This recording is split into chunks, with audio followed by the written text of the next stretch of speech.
And I'll say it again, this series could go either way. I really think this could be the first 7-game series of this year's playoff. Oh my God, I didn't know who was going to go. We had Draymond Green pulling Antonio Brown when he was getting ejected, just running around like a maniac. And look, this is crazy. First off, this is now 25 consecutive playoff series that the Steph Curry-led Warriors have won a road game.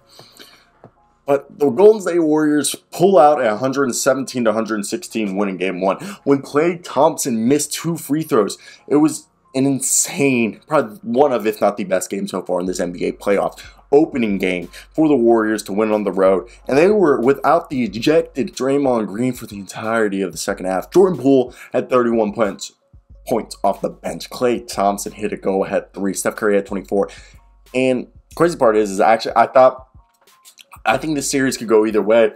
And look, the 4-guard looked at the Warriors, played down the stretch. They had Steph Curry, Gary Payton II, Jordan Poole, Klay Thompson, and Andrew Wiggins on the floor. Wiggins was arguably their center out there, okay? And the thing was, they needed Gary Payton II back on the floor to guard Ja Morant because, you know, they couldn't take Poole off the floor because of his offense. And now you had the Klay Thompson Andrew Wiggins combo trying to box out Brandon Clark and Jaren Jackson Jr. And this is what I'm saying. First off, Jaren Jackson Jr. had 6 made threes, okay? And this is a guy who literally had a 30 burger tonight, and Ja Morant was hitting from deep.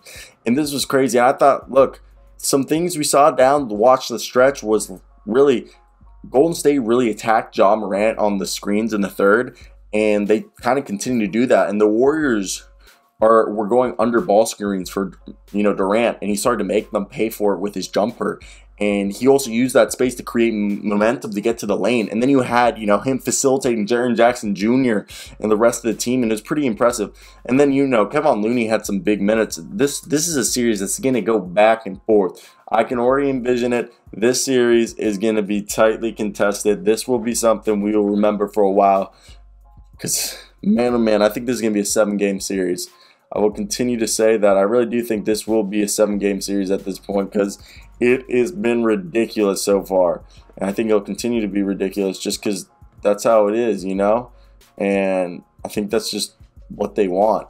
Both teams want to continue to make this incredibly, like, I think the Jazz, they have the size. While they have the size to make, you know, the Golden State Warriors uncomfortable, in my opinion. I think they have the ability to do that because they are such a, you know, a long team. And this is where I think, okay, let's think about it this way.